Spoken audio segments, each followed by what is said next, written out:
Hello folks, this is David Hurley of EasyChessTips.com, and today I'm going to take you through a game I played against my regular chess partner Dr. M, in which I unleashed a surprise by deploying the Jobava London system as taught, actually I shouldn't say as taught, as vaguely remembered by the pub chess bluffer after watching the first of Simon Williams' free YouTube videos on the topic. Simon is an erstwhile quaffing partner of mine. We met during the Llandudno British Chess Championships in 2017. And I've been following him more or less ever since. So what is the Jobava London system? Well, I explained that in a recent blog post on easychesstips.com based on two introductory videos made by Simon about this system. The Jobava London is an innovation created by Georgian chess grandmaster Bahadur Jobava, which Simon Williams, the GingerGM, has been following with interest. And he has now made a DVD, a 6-hour DVD on the topic with a colleague of his going into detail about this system. Now, the Jobava system works for white, and for those of us who like to open with d4, it offers a nice variation. So I decided to unleash this system on my opponent as I was playing white last Wednesday after watching the first video. When I went to play that game, Simon hadn't yet uploaded the second video. So I studied the first video. I took a few notes. I thought this would be enough to see me through, and just hope the notes I made based on the first video are here. I made them about an hour before the game, sat in a restaurant just before hopping over to set up the pieces. However, the first video, which we can see here, it covers several lines. It covers about 4 variations of the Jobava London. But what it doesn't cover is the Jobava London with g6, when black plays an early g6, which is covered in the second video that I've posted down here, Simon's second video. My blog post is about the first video and the easy chess tips version of the Jobava London, drawn from all the good source laid on by GingerGM. So what happened when I attempted to put the Jobava London into operation? Now, my opponent, Dr. M, is well used to me opening with d4, and I guess that he'd done some prep to try and counter my regular first 3 moves when playing white of d4, yes, d4, c4, and knight to c3. So let's have a look at the analysis board and see how things went. See how I did with my memory, and whether or not Dr. M played directly into my prep. So here we go. We start with d4. And I was happy to see that Dr. M replied with d5, because as you can see, he's expecting me to play the very common c4 second move, which is a move I've played almost every time I've started as white and played d4, which is again almost every time. However, here we go, launching that second move, knight to c3. Hinting that something different is going on my side of the board. I was pleased to see this move by Dr. M, as it's playing into the first video system, the first video talk on the Jobava, and indeed I bring out my bishop to f4.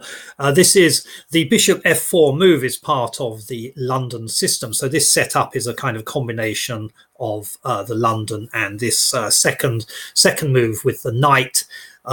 So Simon has coined the name for this, the Jobava London. However, if we go back to that second move, it is also it has a more traditional name as the Chigorin variation.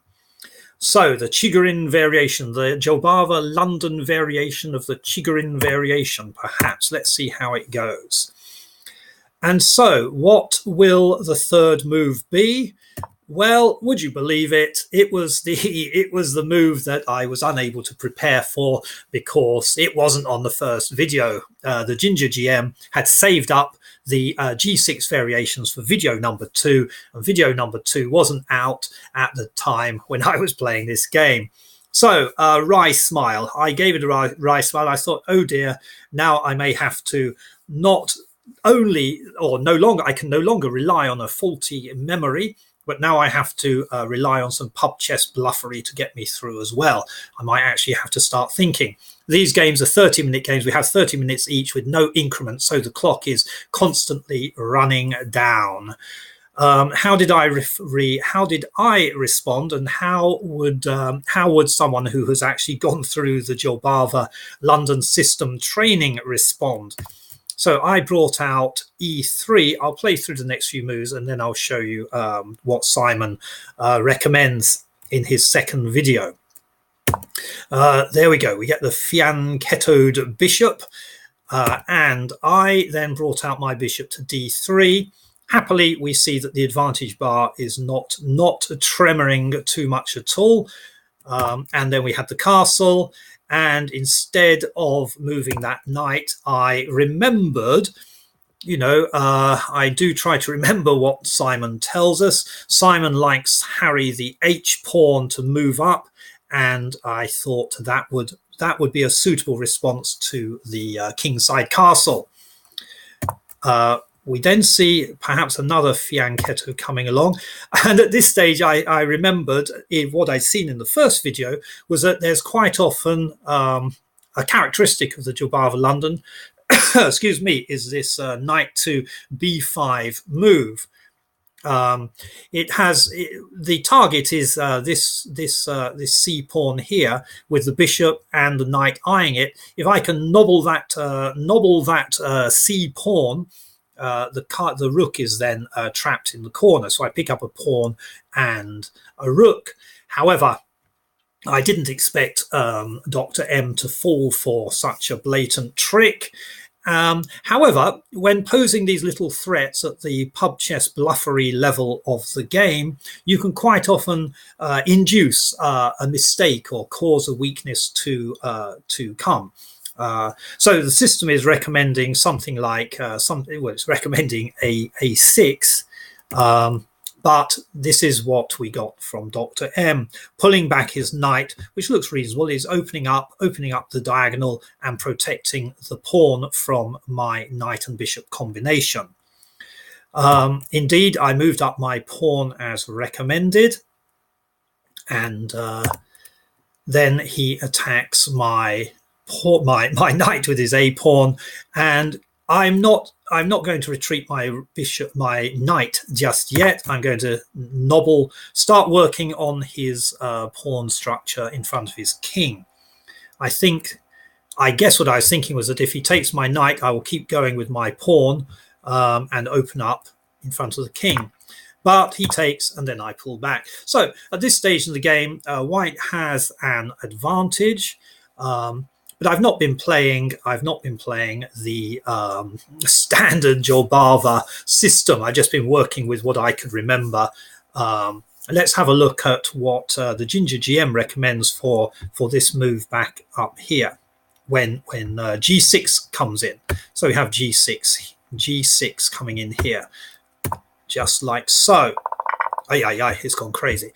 I'm on the wrong page. Over here, let's find what the GingerGM has to say. We just have a look at a little snippet of the video. Let's move my mug over here. We got it on double speed, so it won't keep us too long. Move forward, knight f6, knight c3. If black plays g6, we go e4, bishop f4, and now bishop g7, e4. There's no way that black can play e5, e. So there we go. E4 is the recommended move here, straight in, and there's no way, as he says, that black here. And since my last videos on this, the free one that I did chess base, can play e5. So none of that happened in our game because I hadn't seen this video, and I wasn't really focused on this move here, as is evident. So that is the move order to remember, or I should say study those videos, buy the DVD, and you will know much more about what to do with the Jobava London than I did last Wednesday evening. So this is where we got to the retreat of the knight and an advantage maintained. Now things went fairly well for me. There was an awful mistake I made in the middle of the game, which was the blunder was not in where I intended to move my queen, but where I ended up moving it simply by stopping one square too short, taking my hand off the queen, saying check when there was no check. I had intended to put black's king in check with my queen. A total blunder of, I suppose, coordination, which could have lost me the game, I think. So let's get on to that piece of comedy as quickly as we can.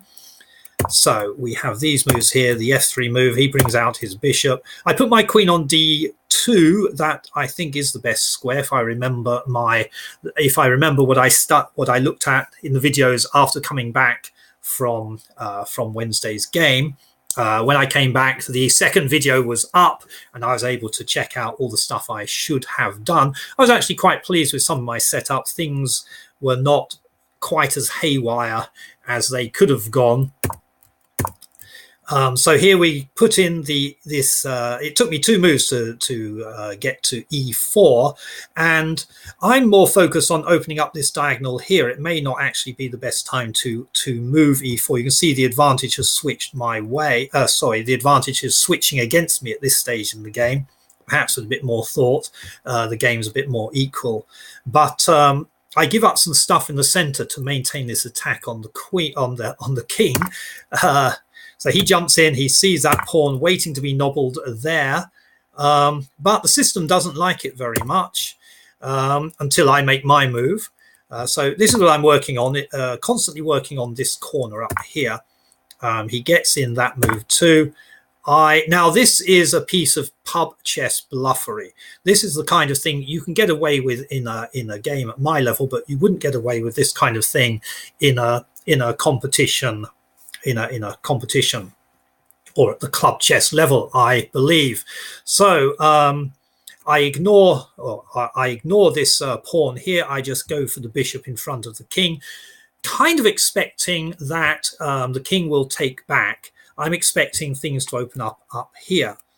Yeah, the system doesn't like it very much because you've got this move here. Things are getting dangerous for me in the center down here. I'm completely ignoring them. And indeed, pub chess bluffery lives on another day. I offer my the bishop exchange, and it is accepted. This is a little pub chess bluffer trick. When you make an offer, very often the offer will be accepted, even if there's something else going on or that should be attended to on another part of the board. It's even better if you turn the lights out before making this kind of move. That does allow my queen to come in, protected by the rook down the bottom.